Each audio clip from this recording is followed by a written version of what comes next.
والحسين أبي الزهراء وأبي القاسم محمد اللهم صل على محمد وآل محمد وآله الطيبين الطاهرين المعصومين المكرمين المنتخبين المنتجبين ولعنة الله على أعدائهم أجمعين ومنكر فضائلهم أجمعين وعاصم حقوقهم أجمعين من الأزل إلى قيام يوم الدين أما بعد قال رسول الله صلى الله عليه وسلم أولنا محمد وأوسطنا محمد وآخرنا محمد وكلنا محمد اللهم صل على محمد وآل محمد.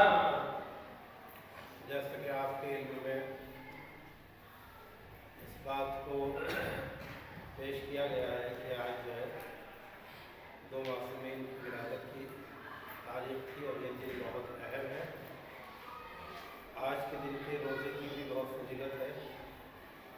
جو سال میں 4 روزے مقرر کیے گئے ہیں جن کو ہزارے روزہ کہتے ہیں، اس میں آج کا ایک روزہ ہے. ظاہر نصیب کے کل میں تھا نہیں یہاں پہ، کل بتاتا روزے کے بارے میں، لیکن میں بھی نہیں رکھ سکا اس سال کیونکہ میں سفر میں تھا. لیکن آئندہ اللہ توفیق دے اور اس روزے کے رکھنے کی. اس کے علاوہ اور بھی سال میں 3 روزے ہیں جن کا شمار ہزارے روزے کا ہوتا ہے. بہرحال ابھی آپ منظوم نذرانہ سماعت فرما رہے تھے جس میں تقریباً معصومین کی مدد خصوصاً پیغمبر اسلام کے تعریف اور ثنا اشعار کے ذریعے آپ کی سنی. 2-3 اشعار مجھے بھی یاد آ رہے ہیں اور اس کے بعد دعائیہ کلام، چونکہ میں بھی بہت تھکا ہوا ہوں، 4 بجے کا اٹھا ہوں اور ابھی تک مجھے جو آرام نہیں ملا. 3 بجے تک تو میں سفری میں تھا. بہرحال کہ ذکر مصطفیٰ کیجئے با ادب قرینے سے، ذکر مصطفیٰ کیجئے با ادب قرینے سے، آئیں گے میرے مولا دیکھنا مدینے سے. ذکر مصطفیٰ کیجئے با ادب قرینے سے، آئیں گے میرے مولا دیکھنا مدینے سے. اور جب کسی وسیلے کے آپ ہیں نہیں قائل، جب کسی وسیلے کے آپ ہیں نہیں قائل، کیوں مکان کی چھت پر چڑھ رہے ہو زینے سے. کیا کہنے. واہ واہ واہ. اللهم صل على محمد وآل محمد. جیسا کہ 2 معصومین ہیں اور اس کو مطلع نیرین سے یاد کیا گیا ہے.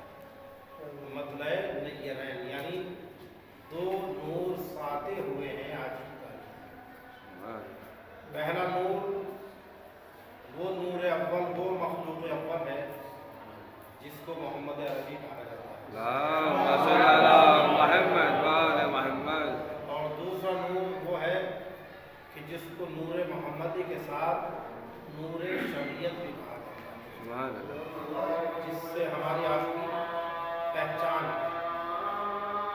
لہذا اس حوالے سے مجھے اپنے وہی بچپن کے 2-3 اشعار یاد ہیں کہ ہر لب پہ تذکرے ہیں شہ تشنا خان کے، دیکھو یہ معجزے ہیں غم نام تمام کے، دیکھو یہ معجزے ہیں غم نام تمام کے. اور رضوان دونوں آنکھوں سے دیکھوں کدھر کدھر، رضوان دونوں آنکھوں سے دیکھوں کدھر کدھر، جلوے ہیں 2 جہاں میں نبی و امام کے. جلوے ہیں 2 جہاں میں نبی و امام کے. یہ مسئلہ ہوا کرتا تھا ہمارے یہاں آج کی محفل کے حوالے سے. کہ رضوان دونوں آنکھوں سے دیکھو ادھر کدھر جلوے ہیں دو جہاں میں نبی و امام کے، آج واقعہ دونوں امام اور نبی کا جلوہ ہے، چونکہ پیغمبر اسلام کی ولادت ساری کائنات کے لیے پیغام مسرت لے کر آئی، اور پیغام مسرت ہی نہیں بلکہ کائنات کی ہر شے اللہ نے انہی کے صدقے میں بنائی۔ یہ زمین و آسمان، یہ چاند سورج، یہ ستارے، یہ دریا، یہ پہاڑ، یہ درخت، یہ سب کچھ اللہ نے خود حدیث قدسی میں ارشاد فرمایا کہ لولاک لما خلقت الافلاک، اے میرے حبیب اگر مجھے تجھے پیدا کرنا نہ ہوتا تو نہ میں یہ زمین بناتا، نہ یہ آسمان بناتا، نہ یہ ستاروں کی تقدیریں ہوتی، نہ یہ پھولوں میں مہک ہوتی، نہ یہ کلیوں میں چٹک ہوتی، نہ یہ دریا میں روانی ہوتی، نہ یہ پہاڑوں کو بلندی ہوتی، نہ یہ آسمان کا سایہ ہوتا۔ یہ سب کچھ جو میں نے پیدا کیا ہے میرے حبیب میں نے تیرے صدقے میں پیدا کیا ہے۔ اس کا مطلب یہ ہے کہ کائنات کے سب سے محسن اعظم انسان کا نام محمد ہے۔ کائنات کا سب سے بڑا محسن اگر کوئی ہے تو وہ محمد ہے۔ اس لیے پیغمبر اسلام نے فرمایا تھا کہ ہمارا اول بھی محمد ہے، ہمارا اوسط بھی محمد ہے، ہمارا آخر بھی محمد ہے، اور ہم کل کے کل محمد ہے۔ اور ہمارے لیے خوشی کی تاریخ یہ ہے کہ آج اس کائنات میں ایک محمد نہیں ہے بلکہ دو محمد آئے ہیں جن کو اللہ نے اپنی طرف سے بھیجا ہے۔ صلوات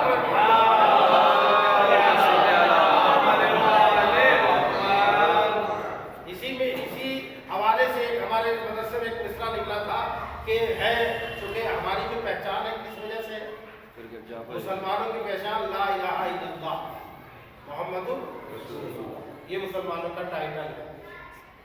جس نے اس کلمے کو زبان پر جاری کیا وہ مسلمان ہو گیا، چاہے وہ کوئی ہندو ہو یا عیسائی ہو۔ جس نے کلمہ دل سے پڑھ لیا وہ مسلمان۔ مسلمانوں کا جو ٹائٹل ہے وہ ہے کلمہ، لیکن ہمارا جو ٹائٹل ہے وہ کیا ہے؟ ہمارا ٹائٹل ہم جو پہچانے جاتے ہیں صرف اور صرف امام جعفر صادق سے پہچانے جاتے ہیں۔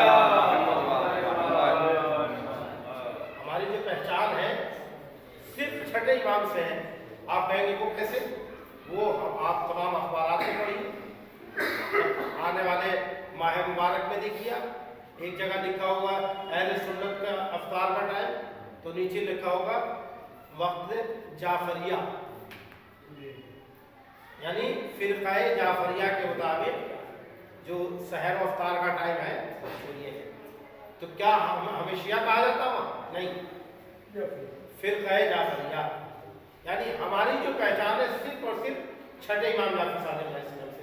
اسی وجہ سے مصرع نکلا تھا کہ ہے درسگاہ مصطفیٰ میں فقہ جعفری، ہے درسگاہ مصطفیٰ میں فقہ جعفری۔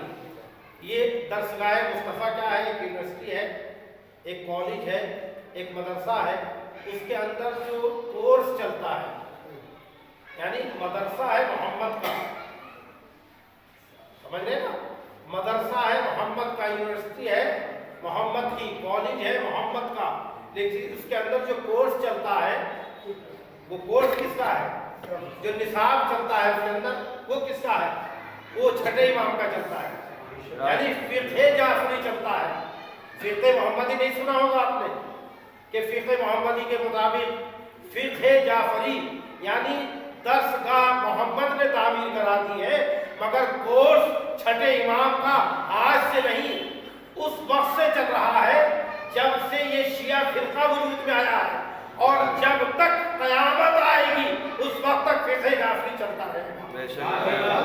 لہذا درسگاہ ہمیشہ مصطفیٰ کی رہے گی، نصاب امام جعفر صادق کا ہوگا، پہچان ہماری ہوگی، عمل کرنا ہمارا ہوگا۔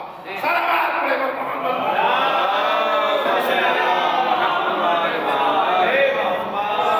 اتنے لوگ تو جانتے نہیں کہ فقہ کیا چیز، فقہ کہتے دینی آپ کو، یہ جو ہم نمازیں پڑھ رہے ہیں، جو ہم روزہ رکھتے ہیں، یہ جو ہمارے دیگر تمام معاملات ہیں، لے کے نکاح اور طلاق اور شادی اور لین دین خدا وغیرہ وغیرہ وغیرہ، جتنے وہ سارے مسائل ہمارے پاس کس کے پاس سے ہمیں ملے ہیں؟ ہمیں کس سے ملے سارے مسائل؟ چھٹے امام سے۔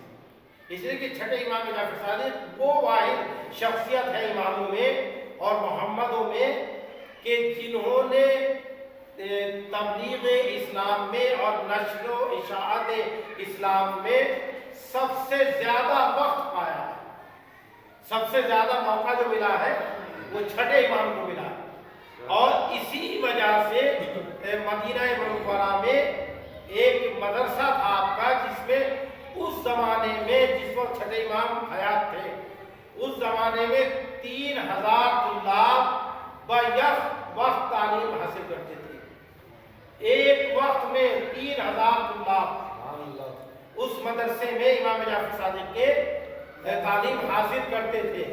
اور کتنے ایسے امام ہیں اہل سنت والجماعت کے کہ جنہوں نے امام جعفر صادق کی شاگردی اختیار کی ہے، اور شاگردی اختیار کرنے کی وجہ سے آج بھی ان کے بیشتر مسائل ہمارے فقہ سے ملتے ہیں۔ کیوں ملتے ہیں؟ اس لیے کہ جو ان کا استاد ہے وہ امام جعفر صادق ہے۔ اور ہم ایسے امام کو نہیں مانتے ہیں جس کا کوئی استاد ہو، ہم اس کو امام مانتے ہیں جس نے یہاں آ کر زانو ادب پیدا کیا ہو، بلکہ اللہ نے وہاں سے علم دے کر بھیجا ہو، علم حاصل کر کے وہاں سے آیا ہو۔ ہم ایسے کوئی امام نہیں مانتے ہیں۔ لہذا وہ جگہ مدینہ منورہ میں آج بھی موجود ہے، اور الحمدللہ مجھے اس جگہ جانے کا شرف حاصل ہوا۔ ایک صاحب مجھے لے کے گئے اور انہوں نے بتایا کہ یہاں پہ 2 امام زادوں کی قبریں تھیں۔ یہ ان کی زبانی لفظ بتا رہا ہوں میں آپ کو۔ اور ان قبروں کی خصوصیت یہ تھی کہ کتنی ہی مدینے کی دھوپ، عرب کی دھوپ آپ سب سن چکے ہیں، کتنی ہی چلچلاتی ہوئی دھوپ ہو، کتنی ہی شدت کی دھوپ ہو، اگر آپ اس قبر پر ہاتھ رکھ دیں امام زادوں کی تو وہ قبر بالکل ٹھنڈی نظر آتی تھی، سب محسوس ہوتی۔ اس قبر کی خصوصیت یہ تھی کہ وہ قبریں دونوں بالکل ٹھنڈی ہوتی تھی، چاہے کتنی شدت کی دھوپ ہو۔ اور دوسرا معجزہ ان قبروں کا یہ تھا کہ آپ اگر ہاتھ لگا کے آ جائیں تو 3 دن تک ہاتھ سے خوشبو نہیں نکلتی، 3 دن تک ہاتھ سے خوشبو نہیں نکلتی تھی۔ جب دشمنان اہل بیت نے چاہنے والوں کے وہاں جب میں غفیر کو دیکھا اور دیکھا کہ یہ چاہنے والے خوب آ رہے ہیں، تو انہوں نے قبروں کو کھدوایا اور میت نکال کے نہ جانے کہاں دفن۔ چونکہ آثار قدیمہ کو انہوں نے آج تک ان کا یہی منشا ہے اور یہی سوچ ہے کہ ہم آثار قدیمہ کو مٹاتے رہے، اور مٹا دیا انہوں نے۔ کافی اہل بیت علیہ السلام کے جتنے بھی آثار تھے ان سب کو وہ مٹاتے چلے جا رہے ہیں۔ صرف ایک روضہ رسول ہے جس پہ وہ مجبور ہے کہ نہیں مٹا سکتے، اس لیے کہ یہ آج عرب کے ہاتھ میں تقریباً 100 سال ہونے کو ہیں۔ 100 سال سے عرب اس میں حکومت کر رہا ہے، ایک خانوادہ اور ایک قبیلہ حکومت کر رہا ہے، جبکہ اس سے پہلے اس پہ ترکوں کا جو قبضہ تھا، اور ترکوں نے اس کو، جیسے ہمارے ہندوستان میں انگریزوں نے ہندوستان میں قبضہ کیا تھا، اسی طریقے سے ترکوں کا قبضہ تھا سعودی عرب میں۔ اور کوئی بھی ملک ایسا نہیں ہے کہ جو کسی خاندان اور قبیلے میں جس کا نام لیا جاتا ہو۔ ایک یہ سعودی ہے کہ جو قبیلے اور خاندان کے نام پہ ہے۔ تو 100 سال ہونے کو ہے اور اب اس کا زوال نزدیک ہے انشاءاللہ۔ ہماری آپ سب اس کی دعا رہے اس سلسلے میں کہ اس کا زوال جلدی نزدیک ہے، اس لیے کہ وہ آثار قدیمہ، وہ اہل بیت کی قبور، وہ اہل بیت کے گھر، وہ ان کی تمام آثار انہوں نے سب کچھ ختم کر دیے۔ مجبور ہے صرف اس بات سے کہ ترکوں سے معاہدہ ہوا تھا کہ آپ روضہ رسول اور خانہ کعبہ میں ذرہ برابر چینجنگ نہیں کر سکتے، ذرہ برابر اس میں کوئی تبدیلی نہیں لا سکتے، نہ کعبہ گرا سکتے ہیں نہ روضہ رسول گرا سکتے ہیں۔ اور اگر آپ نے ایسا کر دیا تو ہم پھر سے قابض ہو جائیں گے اور سب کو مار ڈالیں گے۔ بس یہی وجہ ہے کہ آج تک یہ دونوں چیزیں سلامت ہیں، ورنہ جنت البقیع کیا ہے کیا تھی۔ دیگر ہمارے معصومین کے گھر تھے مدینے کے اندر، ان کا نام و نشان تک ختم کر دیا گیا ہے۔ جہاں پہ مولا کائنات نے سورج کو پڑھ رہا تھا وہ جگہ بالکل ختم کر دی گئی، جہاں ایک شہزادی ایک یہودی کے گھر میں گئی تھی اور ایک معجزہ ہوا تھا